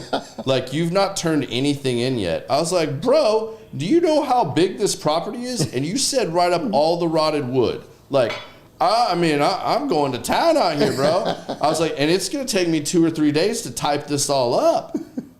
Well, I come back in and start typing it all up. And John, when I turned it into him, he just looked at me. He's like, are you out of your mind? He's like, we will never get one of these jobs. He's like, why don't you just write a full Hardy? It would have been easier. And I'm like, you didn't tell me to do that. You told me to write up the rotted wood. You didn't say, like, this is okay. We're going to do the really bad. Like, this is still okay. This has life. This can be scraped and painted. He didn't explain those differences to me. Yeah. And me coming from the insurance world, all right, it's rotted or damaged, or I don't think that can be scraped and painted. I mean, I just literally wrote up everything. I mean, I wrote a damn estimate that was probably that thick. I mean, it had to be 100 pages just on carpentry. And John about fell out of his seat. He's like, all right, we got to cut this way back. So he goes out with me now. We walked that damn thing in like 2/3 of a day. He's like, nope. He's just redlining the shit out of my estimate. And like, but that's how I learned, and like, that's the hardest thing to teach. This level of property. This level of property is different. Well, this level of property they is were different. trying, A, B, C, or D, just a different. But John knew also expectations. Well, and he also knew the budget, and he knew in his head the way Brian does. Like, Brian is freaking Rain Man. Yeah. Brian will walk out and he'll throw out a number or some shit, and I'm telling you, 9 times out of 10, he's either dead on or within a really small margin. It's ridiculous. Yeah. But he's been doing it. But John, how do you teach someone that? Yeah. That's like the hardest thing to teach them. Like, you have to do that, because John if Brian told John, like, hey, we're roughly, we're going to spend $200,000 on this carpentry and paint. Yeah. Well, to John, he looks at it and goes, all right, the paint job's going to be $115,000. That gives us like $85,000 for carpentry. He knows what that means to him when he's walking it, and he goes and picks those things up, and that's how we create the scope. But until you get that kind of experience under your belt, you got to really be careful how you teach a young estimator or sales guy, and you got to teach them to ask the right questions. You know, like, if you don't know what that client/owner's expectation is of that project, you're pissing in the wind. Yeah, of course. Because you could write up everything, or you could write up not enough or too much. I mean, you got to know those things. Yeah, or the value. Mm-hmm. The value of what that asset is. Mm-hmm. And again, is this a long-term hold? Yeah. Is this a, hey, we're about to flip this? 2 years? Yeah. Yeah. Yeah.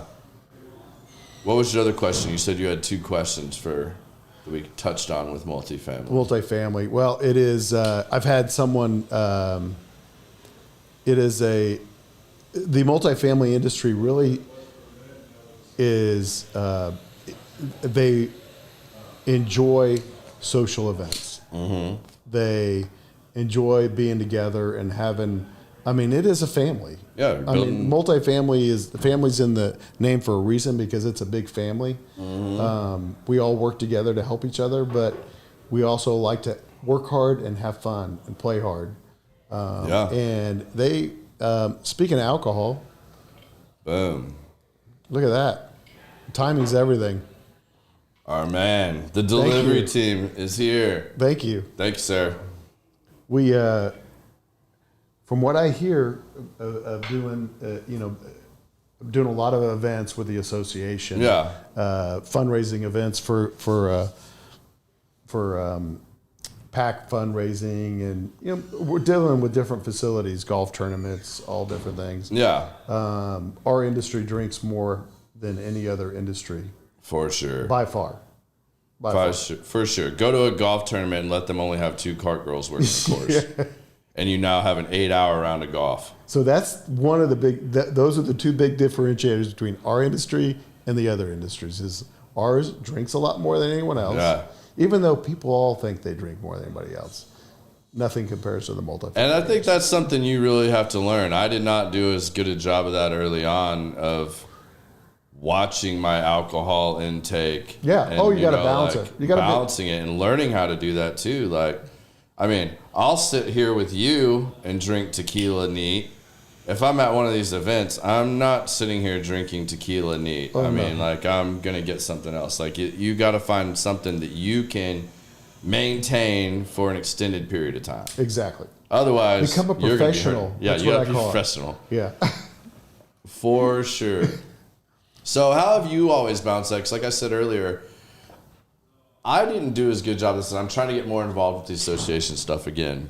Because I used to get on committees, the product service council and all that stuff, and now when I don't show up to an event, I get harassed horribly. Yeah. Oh, now you're showing up, or you haven't been at the last Where you been? Where you been? It's good to see you. Yeah, nice of you to show up. Man, I haven't seen you forever. Yeah, I was just at, well, you weren't at these other 3 things. I'm like, golly, guys. Like, it's a balance. But it's how did you find that balance and still do that with your family time, your personal time, work? Because I know for me personally, like, I got to a point there for a while, about 3 or 4 years ago, where our industry was phenomenal. It was booming. Yeah. I had a bunch of big accounts, and, they all want to be your number one account, and they need to be treated, and they need to be treated that way. Yeah. And you have to figure out that balance. Yeah. And you have to be able to work that. And to me, at a certain point, I was like, all right, I can either stay and knock this out for them, or I could be going to this committee meeting at 3:00 at, whatever. Yeah. And doing this. And then I got to go to 3 more of these in the next 2 months. And then we have the event. Yeah. And then I'm going to be there all day. How did you find a way? Because, I mean, you've always stayed really involved. I think I poorly chose. Maybe it wasn't poorly. For me at the time, it wasn't poorly chosen, because it allowed me to still provide that same amount of service to my client. But I also suffered with new relationships and some of those other things because I blew that stuff off. I was like, I just kind of focused on what I had going. But then as those things tighten up and you get into a market like now, you haven't done those things, so you got to participate a little more, and you got to build it. So how have you managed that? Because I feel like you've done that really well over the years. It's work, a lot of work. You're right, though. Everything you said is absolutely right. I give a lot of credit to my wife. She's been very supportive and understanding, and big part, understands that that's my third job. Yeah, might as well. Very, very transparent. You got to have that. If your wife does not understand or isn't supportive, this is part of my job. This is what I do, and it's work. If I'm going to a volleyball tournament, it's work. Yeah, I'm going to the golf tournament, and I won't be home because I've got to take clients out afterwards to Boomer Jacks or whatever. It's still work. And a lot of clients and a lot of people see that it's just like when you click on social media and you see all the people, you only see the good, the glitz, the glamour. You see them driving the Ferrari, you see them all this and that, you see all the showboatmanship. Yeah. Same thing with sales. How many times what do you do? Golf, fish, and take people out drinking for a living? That's what my kids thought I did for a living. Right. Like, how many times have you been accused of that over your career? And it's like... My kids say, he goes out and hangs out with his friends all day. I don't know what he does. Takes them to sporting events and concerts and all this stuff. And they see the fun stuff and the rewards of the job. And they don't see us up at 6 a.m. Or the behind the scenes doing the bids or doing 10 o'clock at contract pricing or doing whatever we're doing. Yeah. Yeah. So apparently you are like my wife though as well, and you require very little sleep. Are you like one of those vampires as well? Like my wife sleeps I was like younger. 4 when hours. when I was younger, not as much. I still got to sleep now, but there was a period of time where I didn't. I can get by with 4 or 5 hours usually. I cannot. I have never in my life been able to do that. Yeah. So it's funny because my son's now getting the taste of it. And he's like, so we got to go to this TAA thing, right? And I'm like, Yep. He's like, so from what I hear, we have to like get up at 7 every morning and like go get ready for the booth and get set up and have meetings and then do the booth. And then we got to go to this event. And then after the event, we got to go out to the after event. So we're going to be out till like 2 a.m. I'm like, yep. And then we got to get up at 7 the next morning and do it all over again. Who's he working with? He works for Precision Appliance. All right. Yeah, so Preston, I'm going to give you a piece of advice. When you go to TAA, do not hang out with your dad or James Giddens, or you're going to be wrecked. James Giddens will have you at Whataburger at 4 o'clock in the morning, and you will hate life the next day. And your dad, I just don't know how he does it. I mean, he's always been that professional. I'm a professional. Yeah, maybe he can teach you some of the family secrets that he's not going to share with us because I've never been able to do that. He's going to teach us secrets. 2 o'clock in the morning, I am done skiing, and then I'm paying for it for a while. I'm in bed by like 9:30, 10 most nights, if not asleep by then. You know who the guy that really kicks it in turbo gear at like midnight is? Mario Garita. That guy's an animal. I was just wondering who you were going to go to on that. Mario is a beast. His Super Mario powers come out midnight, and he turns on the freaking afterburners. Yeah. And starts going till like 2 or 3 in the morning. Me and Randy are over there like, how much longer do we have to do this? Like, all right, when are you sneaking out? I'm sneaking out in 5 minutes. So not before I do. All right, let's both go. We'll go close out the tabs and start them up a new one or something. So now that we've fooled everybody and make them think we actually work. Yeah. We try. This has been fun. Yeah, man. This is good stuff, man. We got Jaime chiming back in here. Yeah, but Jaime, you have an army of kids. Like, that's not even fair to compare. He's got a litter. Yeah, I mean, he's got like a 5A football team. He does. So here's a funny thing, a connection with Jaime. So Jaime and I worked together at Bear for quite 5 years or so. Yeah. And so Marianne does this. She hooks up after she left Houston's and hooked up with this Western division for their new restaurant company. The owner, the main owner, the chef, extremely talented, Robert Quick, his sister and Jaime's wife were sorority sisters. Oh, wow. Small world. I thought you were going to tell me that you like helped run Jaime's like mayoral campaign or something. No, but it's like, what a small world. And Jaime's been Jaime and his wife have been to their house in California and like spent time with their family. He's going to like 311 shows and all these things. Yeah, he's a baller. Jaime's a baller. I know. I want to be like Jaime when I grow up. Yeah. I mean, he's got it made. He's a pretty cool cat. He's all right. You know, that's funny. When I had Mario and Randy on here, Jaime hopped on, started calling, and I was like, oh, and that was when he was running for mayor in Farmers Branch. Yeah. And I used to tease him because his little face plaque signs were all over where I was like driving to go to lunch when I'm leaving my office and stuff. And I used to tell him all these bad things I was going to do to his signs and go move them around and all this stuff.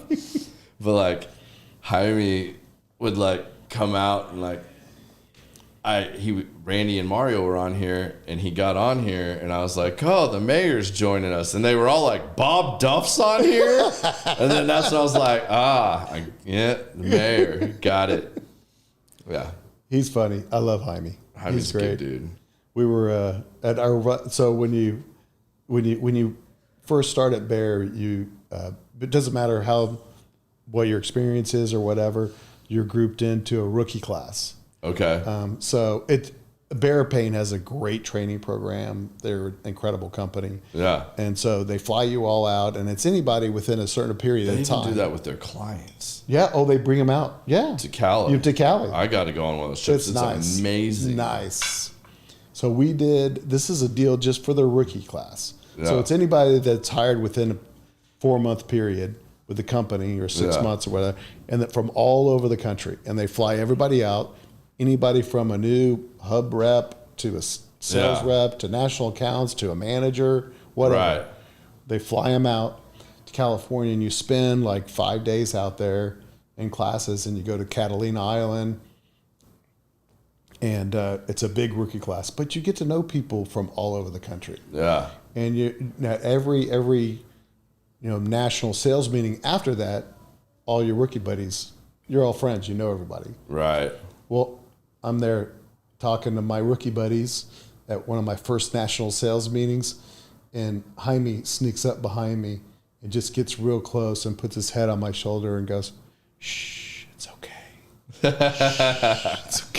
That's definitely a Jaime move. It's a Jaime move right there. For sure. I mean, and did you get to see, I think Mario and Randy's class, they're like still in the black and white photos and stuff because that was in like 1964 or something. I think Mario's been there 20 plus years. Mario's been there. They've both been there like almost 25 or 30 years. God. Yeah. They're legends. To stay with one company that long, like, that's super impressive. Yeah, it's a great company, though. They're really good people. Matt Wiskowski is their VP. Yeah. He's here in North Texas, too. He's a great guy. Matt's a great guy. Yeah. He's a lot of fun to mess with. Good people. Good product, great product. Yeah. Good people.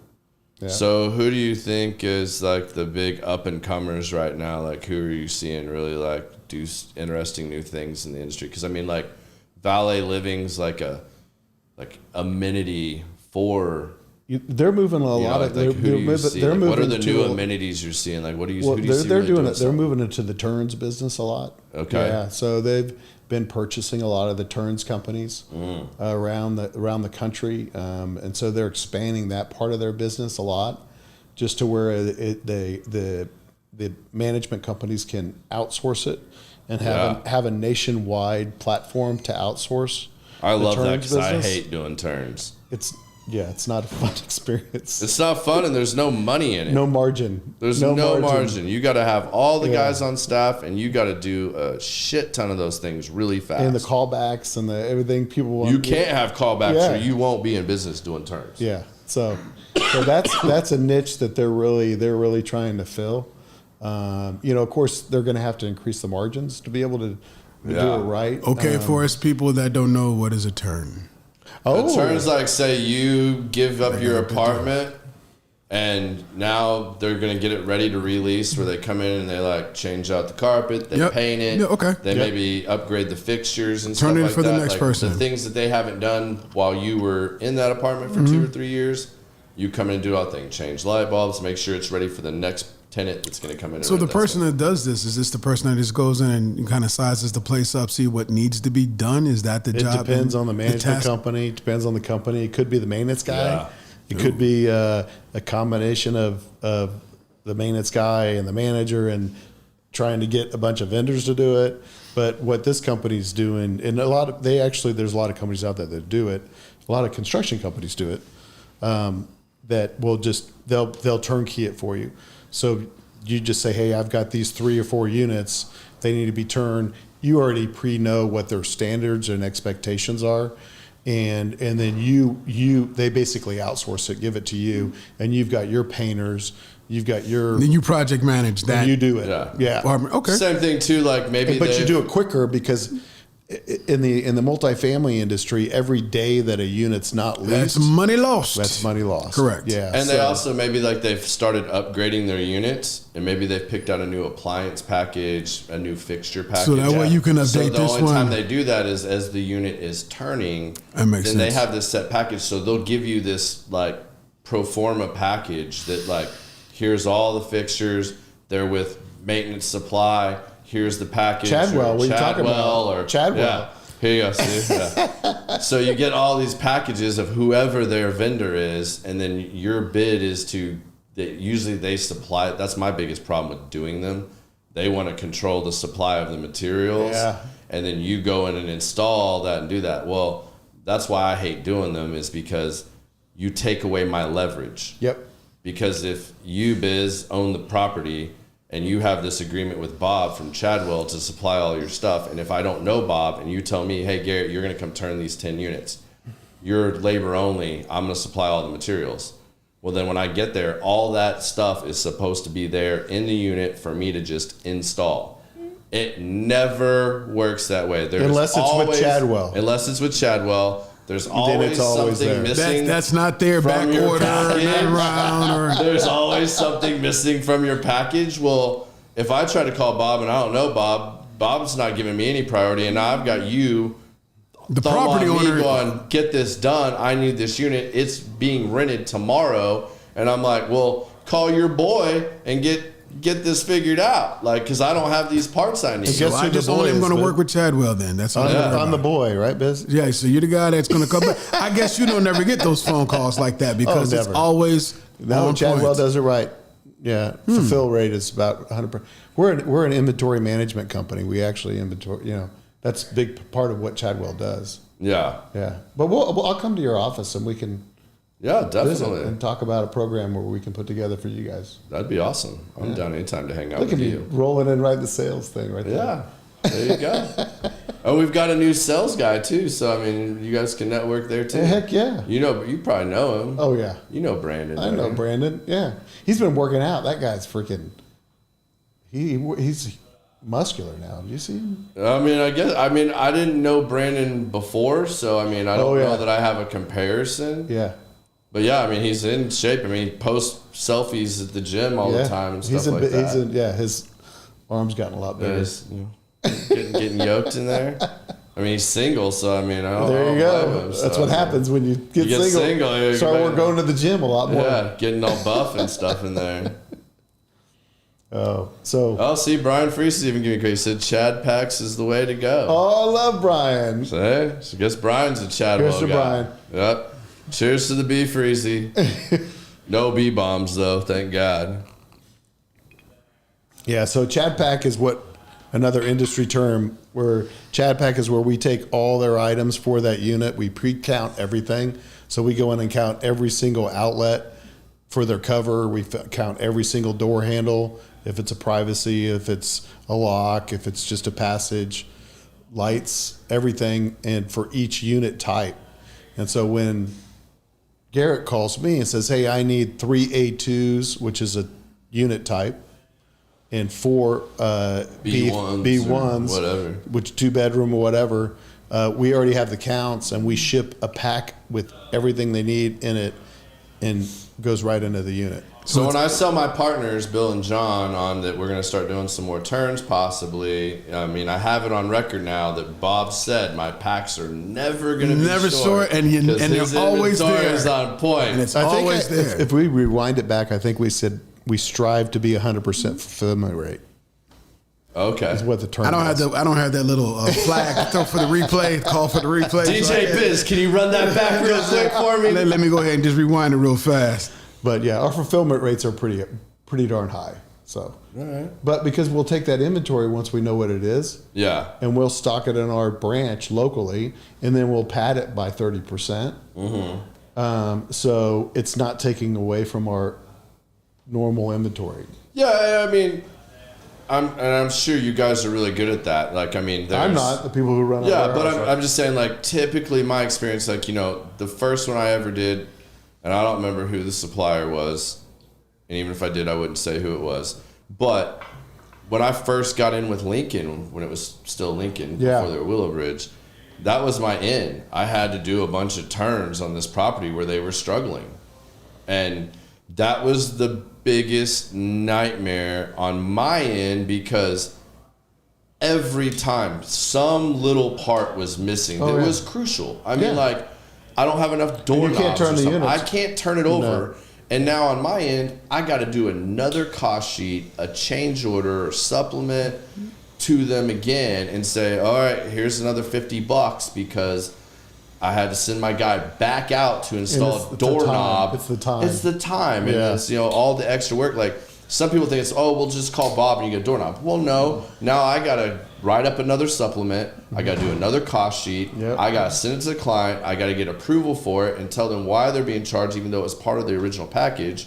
And then explain, you're not being charged for this material because obviously you're supplying it to them. But I've got to send my guy back out who's already checked out of the unit. What's the favorite thing they like to hear? Change order? Oh, yeah, they love it. They love it.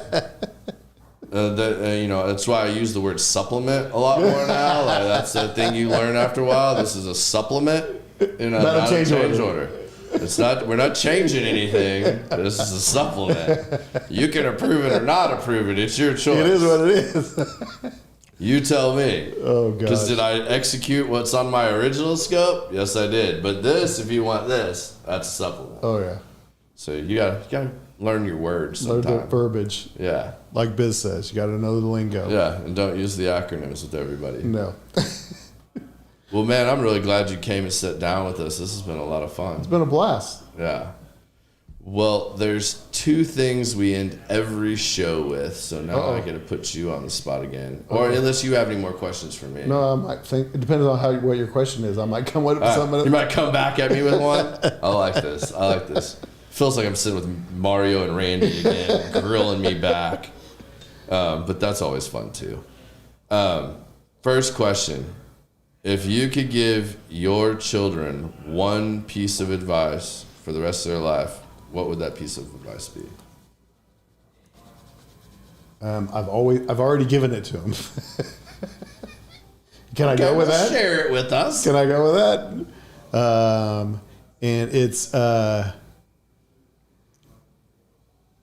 pay off everything you can. Don't get in debt. Pay off everything you can. You know, just live where you're as close to debt free as you can because you're a lot freer. You absolutely. You know that's if there's any advice that I can give any young person anywhere, you know, is live within your means. You know, there was a guy that I met on an airplane traveling, working. Yeah. I was going to Denver working, and I had traveled so much. I was executive, whatever, platinum. So I got upgraded to first class most of the time, flying back to Dallas, and and I was on the plane next to this guy who was in a Tommy Bahama shirt and shorts, and I'm like, "Can I ask you how you, whatever?" And he's like, "Yeah, sure." He started when he was 25 years old, and he learned to live on 25% of what he made. And that's awesome. And the rest of it, he reinvested back into his businesses and what he did. And the guy owned. Are you familiar with Breckenridge, Colorado? Yeah. Okay. When you turn to go to Breckenridge, there's a little town right there called I think it's Frisco or something. But it's a little town right there. Where they have like the ice skating rink and all that? Yeah, it's like a town right when you go to Breckenridge. Yeah. So he owned a whole street of businesses. Holy cow. But he started when he was 25 years old and just was smart about reinvesting everything and got people to help him.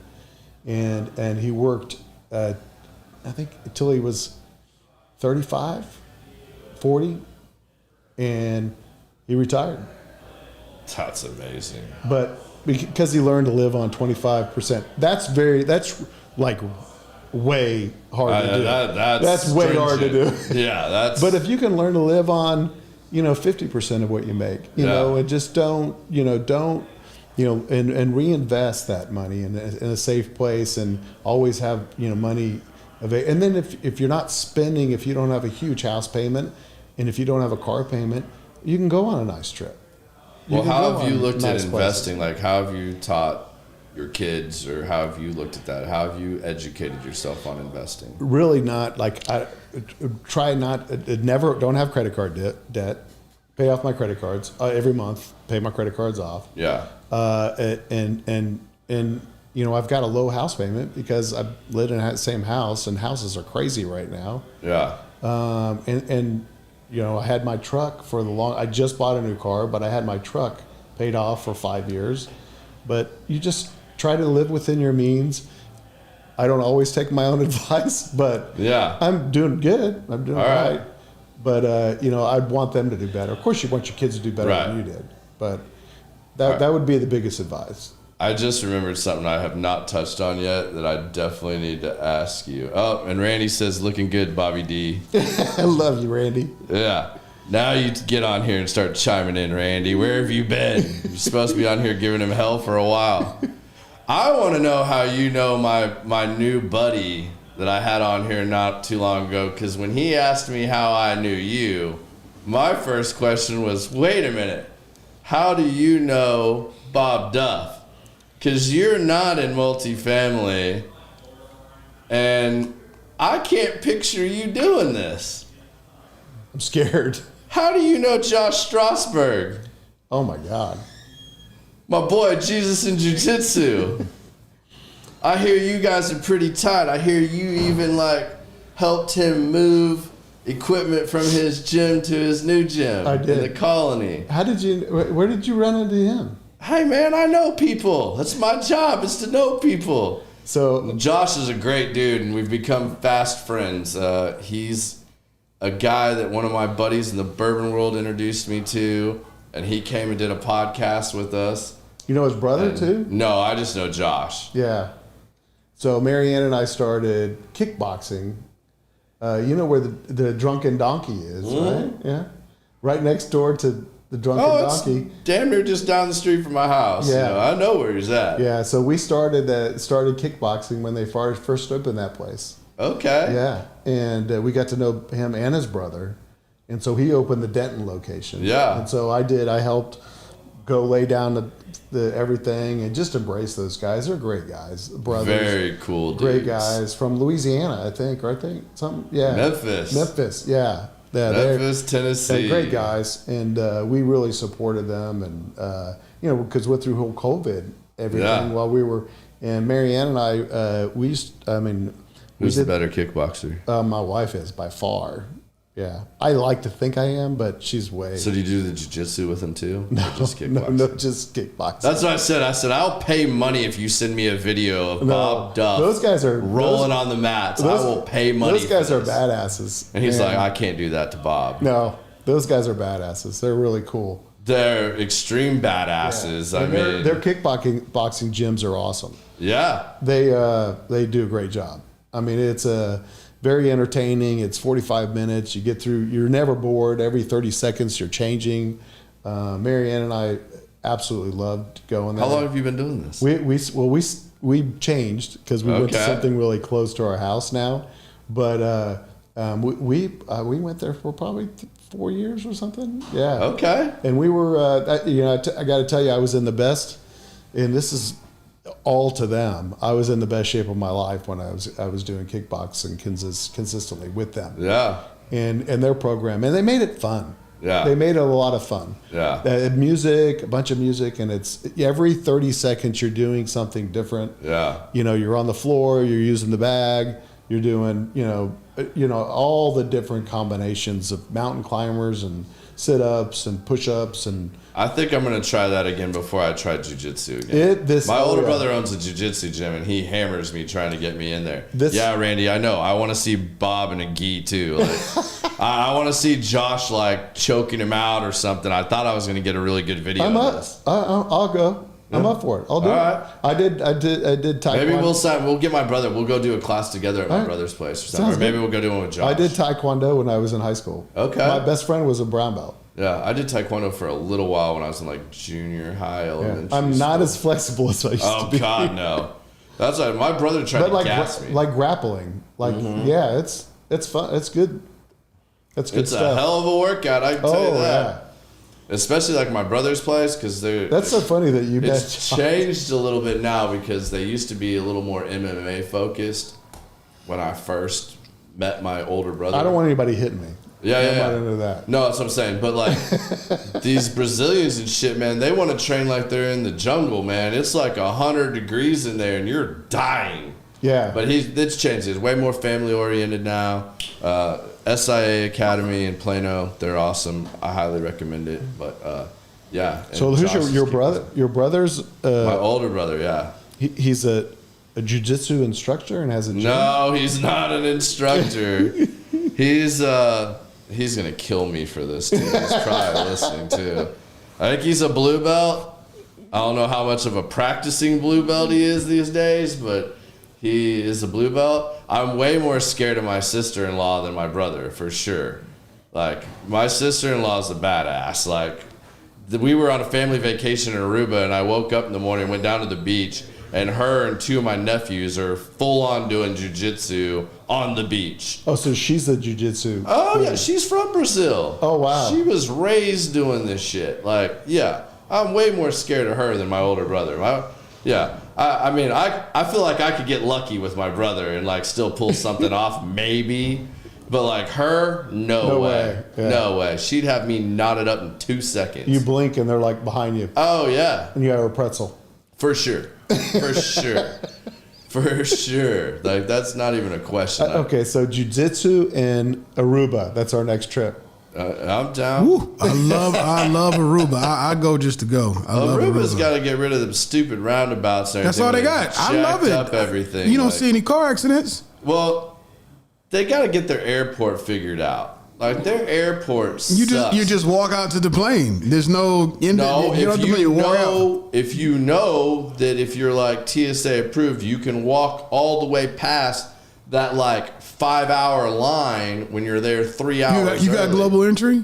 Yeah. Just global entry, TSA, and just walk? But you don't know that because there's no signage. You think you got to get in that one long line. Oh, no. See, luckily, when I go to Aruba... If you don't know. If you know, then you're good. Well, but if you don't know, you're screwed. I'm blessed. When I go to Aruba, I'm always working. So the people from the festival, Sinbad, the comedian, I DJ and do photography for his thing. He's flying like a private plane and shit. Yeah, and we actually have a company that walks us through all that. He's like JSX, cruising in.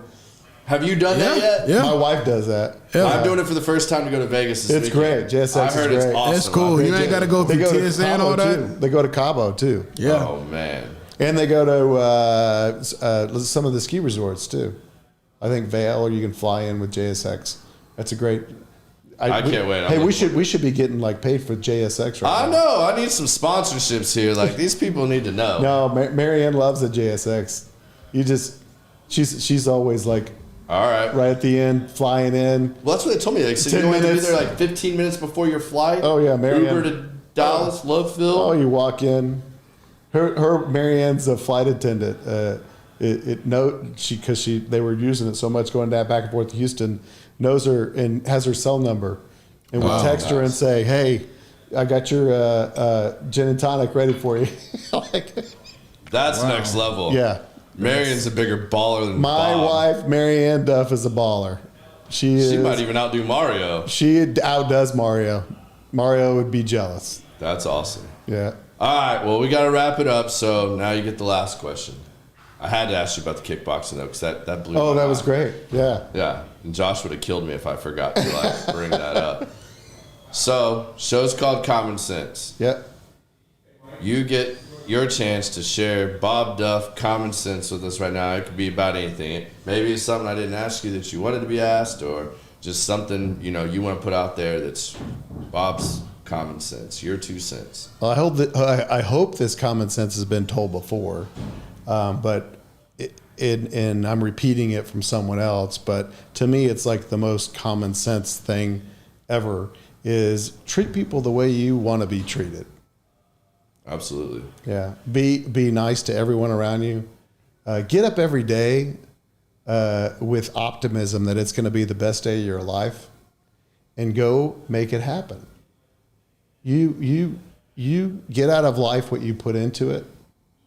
And if you get up every day and with, you know, an attitude, this is going to be the best day of my life, and I'm going to help everyone around me get better, and I'm going to treat everyone around me with respect and be nice and just enjoy life.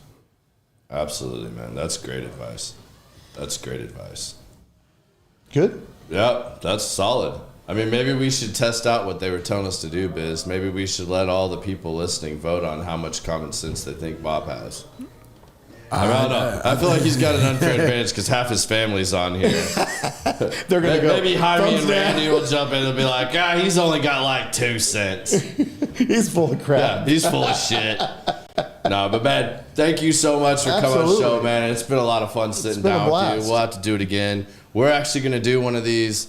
I talked Bill and John into this, so really, they won't come on here. That'll probably never happen. I'm working on them though, but we're gonna try and do some of this out at like TAA. So like this year we've got one of my former NFL friends, financial advisor, come down, former Longhorn, former NFL player, Super Bowl champ, Tony Hills. Nice. We're bringing him down. We're gonna have him there in the booth with us. He's gonna talk to people, sign autographs. We're gonna probably have a signed Longhorns jersey of his, give him away in your booth. In our booth. Nice. So we're gonna bring him down this year, and then next year we're gonna expand our booth a little bit. And when me and Biz are gonna do the podcast there live and let people come around and tell their TAA stories. Oh, that'd be great. At their live, and just see what we can capture with it and do it after the opening party or the pre-opening party. Yeah, and then we're gonna do our own thing. So we're looking into it right now. We're gonna get we're going to take some clients out for a dinner where you get to come and have dinner with us and Tony Hills, and then we're going to go out afterwards and go have some cigars. We rented a little cigar spot, and We're going to go down there and have some cigars and come hang out with us. That'll be great. So it'll be fun. So one last thing I'm going to promote again, just because we're getting closer to it. As you guys have heard me say, I know I've been blowing you up on Facebook with my event requests, but my good friend Naz, who's battling stage 4 cancer, we've got the fundraiser in full effect right now. Mark your calendar, Saturday, March 30th. We've got Will Call Bar in Deep Ellum locked down. We have bands playing from 4 o'clock to 9 o'clock, 10 o'clock. Yeah, 4 to 10. We've got Paco Estrada, famous DFW musician, formerly with South FM. He was the lead singer of South FM. He's going to be closing out the show with an acoustic set. We have an amazing silent, and we got Terry coming out to play. His son's band Dream Fever as well is going to be opening up. When is this? Saturday, March 30th at Will Call Bar in Deep Ellum. All right. We're also going to have a silent auction. If you guys check the event page on Facebook, if you can't be there and you want to donate, you can donate directly off of there to his wife's Venmo. We've got that set up now. We've also got a big silent auction we're putting together that's going to have all kinds of stuff, from gift cards to restaurants to gift baskets to rolfing sessions to a month of jiu-jitsu to... from your sister-in-law? Yeah, they've donated stuff. We're going to have a signed guitar from Paco. We're going to have... I've got a Michael Finley basketball that's going to be up there for auction. We've got horseback riding lessons. We've got, VO2 max tests for any of you athletes. Can Marianne donate a... Yeah, she's already popping on Is she? here. So donate a gift we're card? going to donate, we'll have gift cards to restaurants, bars. We've got some paintings that are being donated. Some different artists are donating paintings as well. They're going to be there as well. The two that I'm thinking of, Mandy and Steven, They're going to be there to, and they want to meet the people that win their paintings and everything. So cool. They're going to deliver them to you if you're the winning bidder. I think we have some sports tickets to some sporting events coming up as well. So it's going to be a big event. We're trying to make it where the auction is online as well, so that if you can't be there, you can bid on that as well. But I'm not sure if that's going to happen in time or not. But that's what we're doing. So mark your calendars. Anybody else that would like to donate or wants any more information about the event, please DM me, reach out, message me, and we'll make that happen. But y'all stay safe, enjoy your weekend, and be safe out there with these storms. Hopefully we don't have hail damage on our cars when we walk outside. Just told me front windshield is all cracked and body is pretty much toast straight. Uh-oh. My we got to replace my roof while the storm was happening, so I never really got hit pretty hard. Yeah. 8 minutes away. Oh. Yeah, and it sounded pretty bad while we were in here. So it did. And sirens were going off. We just got wind and rain. Oh, we're good here? There was no hail here. Oh, there good. was a little bit. We heard. I heard something. Yeah. Oh, it was a little couple of things, but my little round, my wife, it looks like, she sent me pictures, it looks like it snowed. Oh. Oh, wow. It was golf ball size. Marianne, I hope your car was in the garage. Yeah, I'm going to put the All right. Well, y'all stay safe out there. We'll see you next week. Same time, same place. Peace. Thanks, y'all.